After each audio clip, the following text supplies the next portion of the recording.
Panorama group, जो सोचता है वो करता है।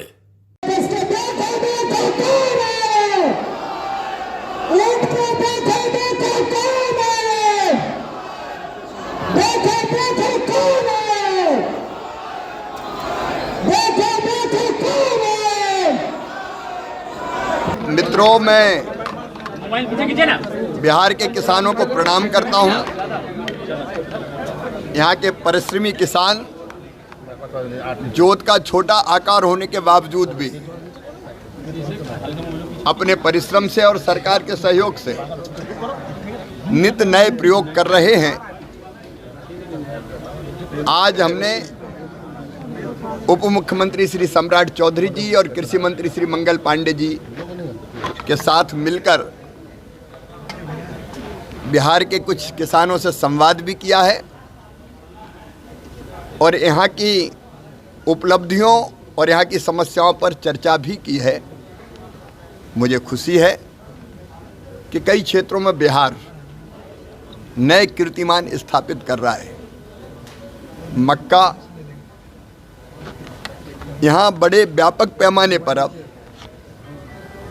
जिसका उत्पादन भी बहुत अच्छा उगाया जा रहा है और इथेनॉल के प्लांट बिहार के किसानों को ठीक रेट मिले, इसमें भी मदद कर रहे हैं।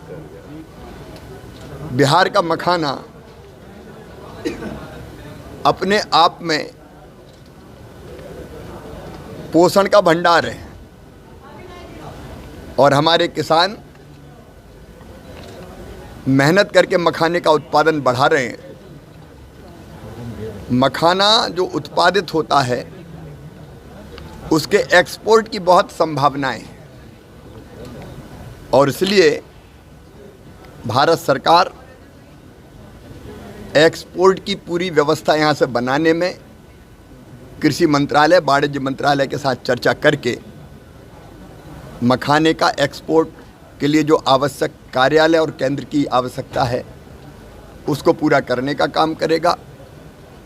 बिहार में चाहे यहाँ का शहद हो, कतरनी चावल हो, मगही पान हो, सब में अनंत संभावनाएं हैं। कृषि के जो रोड मैप बने उसका चतुर्थ रोड मैप कृषि मंत्री जी ने बनाया, वो प्रारंभ कर रहे हैं। कुछ चीज़ें उन्होंने जो उपलब्धियां उनके बारे में मैं चर्चा नहीं कर रहा, मैं सरकार को बधाई देता हूं, बहुत अच्छा काम कर रही है।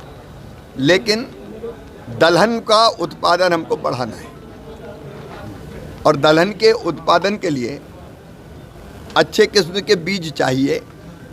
अभी प्रधानमंत्री श्रीमान नरेंद्र मोदी जी ने 65 प्रजातियों के 109 बीज की नई किस्में जारी की है। यहाँ दलहन के अच्छे बीजों की आवश्यकता है। भारत सरकार इसमें पूरा सहयोग करेगी।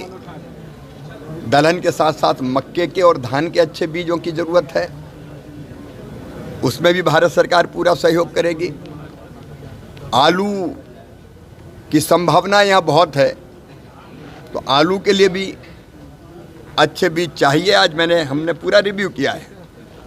भारत सरकार उनका उत्पादन बिहार में ही हो, बाहर से दूसरे राज्यों से उत्पादित होकर क्यों आए, तो हम इस व्यवस्था को भी बनाने का काम करेंगे।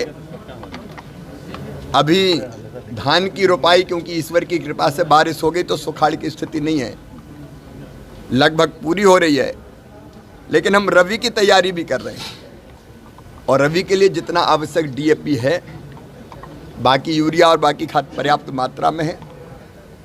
तो बिहार ने जो अपनी डिमांड दी है वो हम फर्टिलाइजर मिनिस्ट्री को भेज के पर्याप्त मात्रा में खाद की उपलब्धता भी कराएंगे। यहाँ के कृषि विज्ञान केंद्र को मजबूत बनाने की ज़रूरत है, उस पर भी हम मिलकर काम करेंगे। बिहार की सरकार और भारत सरकार दोनों मिलकर बिहार के किसानों की खेती तेज़ी से और कैसे आगे बढ़े, किसान समृद्ध हो और कृषि विकसित हो, इसके लिए काम करेंगे। वैसे भी प्रधानमंत्री जी ने विकसित भारत का संकल्प लिया 2047 तक, उसके लिए विकसित खेती और समृद्ध किसान, उसके लिए हमारी रणनीति है उत्पादन बढ़ाना, उत्पादन की लागत घटाना, उत्पादन के ठीक दाम मिले, कृषि का विविधीकरण और फूड प्रोसेसिंग जैसा क्षेत्र, वैल्यू एडिशन, उसको करने का काम, और फिर प्राकृतिक खेती की तरफ बढ़ने का काम ये निरंतर लगातार करते रहेंगे। आज यहाँ के किसानों से मिलकर मैं बहुत प्रसन्न हूँ और बिहार सरकार को धन्यवाद देता हूँ।